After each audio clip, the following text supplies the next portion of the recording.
Match making या कहें तो गुण मिलान, ये एक ऐसा प्रोसेस है जिसमें हम लड़का लड़की की कुंडलियों से गुण मिला के ये डिसाइड कर लेते हैं कि ये एक दूसरे की लाइफ के लिए कितने लकी रहेंगे, कितने अनलकी रहेंगे। ये कपल जो है बहुत लंबे समय तक मैरिड लाइफ का निर्वाह कर पाएगा, नहीं कर पाएगा। हेल्थ, बच्चे, प्रॉस्पेरिटी, इन सभी के लिए ये कंपैटिबिलिटी कैसी रहेगी, गुण मिलान के द्वारा हम ये भी जांचते हैं। दिक्कत वहाँ आती है जब हम केवल मोबाइल ऐप्स के सहारे ही इस मैच मेकिंग को फाइनल मान लेते हैं और उसी के बेस पे हम किसी भी रिश्ते को हाँ या ना बोल देते हैं। दरअसल ऐसा करना बहुत ही हद तक रिस्की हो जाता है, बहुत ही हद तक खतरनाक हो जाता है। और मैं आज के वीडियो में यही चर्चा करने वाला हूं कि आपको जो मोबाइल के द्वारा या कंप्यूटर के द्वारा मैच मेकिंग है, इस पर किस हद तक निर्भर रहना चाहिए। नमस्कार, मेरा नाम है योगेश शर्मा और बहुत बहुत स्वागत है आपका happy life with Yogesh Sharma में। दोस्तों देखिए, ये जो गुणों की मैचिंग होती है ना, सबसे पहले तो मैं ये वीडियो शुरू करने से पहले आपको बता दूं कि ये जो गुणों की मैचिंग है, ये टोटल मैच मेकिंग का केवल 20% होता है।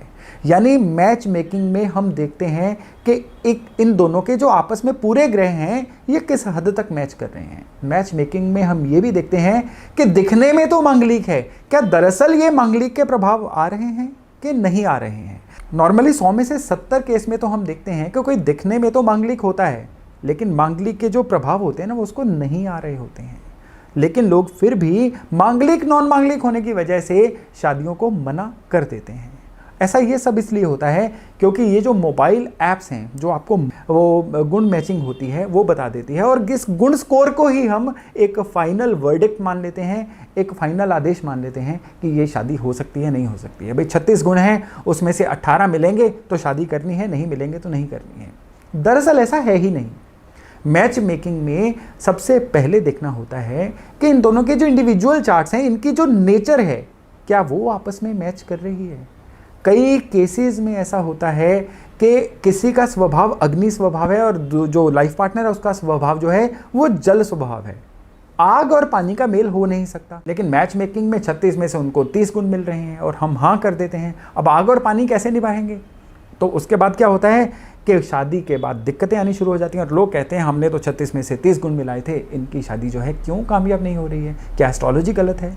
देखिए, एस्ट्रोलॉजी कभी गलत नहीं होती, गलत होते हैं लोग जो उस टूल्स को गलत यूज़ करके इंसान को मिसगाइड कर देते हैं। और आज के डेट में जो मोबाइल ऐप्स हैं ना, इनका योगदान सबसे ज़्यादा है रॉन्ग मैच मेकिंग।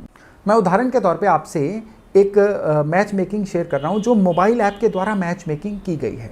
इस मैच मेकिंग में आप देखिए कि 36 में से 20 गुण जो हैं वो मिलाए गए हैं और कहा गया है कि दोनों का बर्थ चार्ट जो है निम्न मांगलिक है और ये विवाह जो है श्रेयस्कर है, हो सकता है। लेकिन असल में क्या हुआ, ये शादी होने के 6 महीने के अंदर ये शादी टूट गई। बहुत ही कड़वे नोट्स पे ये शादी टूटी और ये शादी जो है एक दिन भी इनकी जो है आपस में सही ट्यूनिंग नहीं रह पाई। ये शादी क्यों टूटी, आइए ज़रा जानते हैं।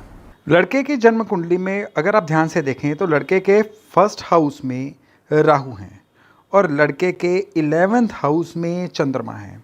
11th हाउस में जब भी चंद्रमा होंगे, वो बर्थ चार्ट में जहाँ पर भी केतु बैठे होंगे उसके प्रभाव को बहुत हद तक खराब करेंगे। और यहाँ पे केतु बैठे हुए हैं इनके 7th हाउस में, यानी शादी के घर में। तो इस लड़के की जन्म कुंडली में ये एक जन्मजात एक बहुत बड़ा नुक्स है, या हम कहें कि दोष है, कि इनकी शादीशुदा ज़िंदगी तब तक नहीं चल सकती जब तक कि लड़की का जो चार्ट है वो बहुत ही ज़्यादा स्टेबल और बैलेंस्ड नहीं होता। खाली यही नहीं, इनके अष्टम घर में देखिए नीच के मंगल हैं, जो कि इनके मांगलिक दोष को बहुत ही बिटर वाला मांगलिक दोष बना देते हैं। अब इनको जो सामने कन्या चाहिए वो भी मांगलिक चाहिए, लेकिन उनका जो मांगलिक दोष है वो इस तरह का होना चाहिए जो इनके लिए शॉक एब्जॉर्बर का काम करे। लेकिन अगर हम लड़की के चार्ट की तरफ आए तो हम देखते हैं कि इनके भी लग्न में राहु है। अब जब लग्न में राहु होता है तो वो इंसान असर्टिव सा हो जाता है, अपनी बात को मनवाने वाला। तो इन दोनों में अगर यही नेचर हो गई कि तू भी रानी मैं भी रानी, कौन भरेगा पानी, तो फिर तो गृहस्थी कैसे चलेगी। और एग्जैक्टली इनके साथ वैसा ही हुआ। खाली यही नहीं, लड़की के चार्ट में भी आप देखेंगे तो शनि सूरज एक साथ हैं। शनि सूरज जब भी एक साथ होते हैं तो बर्थ चार्ट में सबसे ज़्यादा बुरे हालात होते हैं मंगल के। तो तो अष्टम में मंगल, अदरवाइज जो था इनका लोअर मांगलिक दोष बन रहा था, लेकिन अष्टम में मंगल इस शनि सूरज की वजह से बहुत ही पॉइजनस मांगलिक दोष हो गया।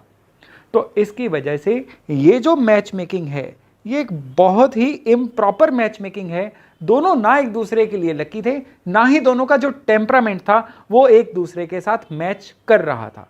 तो देखा आपने किस तरह से ग्रहों का आपस का जो डिफरेंस है वो इनके अलगाव की वजह बना। अब यहाँ पे कितने गुण मिले, मांगलिक मिला नहीं मिला, ये मैटर ही नहीं कर रहा था, क्योंकि असल में इन दोनों की कंपैटिबिलिटी तो बन ही नहीं रही थी। जो इस लड़के के बर्थ चार्ट के ग्रह थे, इसको सामने वो लड़की चाहिए थी जो इसके कुंडली के अवगुणों को एब्जॉर्ब कर सके, ना कि ये लड़की जिसकी अपनी कुंडली में भी काफ़ी सारे अवगुण थे। यानी अगर किसी एक चार्ट में दिक्कतें हैं तो हमें जो सामने वाला चार्ट चाहिए ना, उन दिक्कतों को एब्जॉर्ब करने वाला चार्ट चाहिए, ताकि वो उन दिक्कतों को एब्जॉर्ब करे और इनकी जो लाइफ है स्मूथली आगे बढ़े। लेकिन ये जो ऐप्स होती हैं ये इस तरह की किसी भी चीज़ को नहीं दिखाती, क्योंकि ऐसी चीज़ों को दिखाना जो है ये किसी एप्लीकेशन के बस की बात नहीं होती। ये एक ह्यूमन माइंड ही है, या कहें तो एक एस्ट्रोलॉजर ही है जो इन चीज़ों को सही ढंग से पढ़ के इन चीज़ों को सही आपको गाइड कर सकते हैं। तो मेरा आज का जो मेन एक मुद्दा था वो ये था कि क्या आपको इन मोबाइल ऐप्स के सहारे किसी भी रिश्ते को हाँ या ना कहना चाहिए? तो यहाँ पे मेरा जवाब है बिल्कुल नहीं, बल्कि आपको अपने मोबाइल से इन मैच मेकिंग ऐप्स को डिलीट ही कर देना चाहिए, क्योंकि इनके जो भी रिजल्ट है ना मैच मेकिंग के, वो कभी भी आपके काम नहीं आने वाले।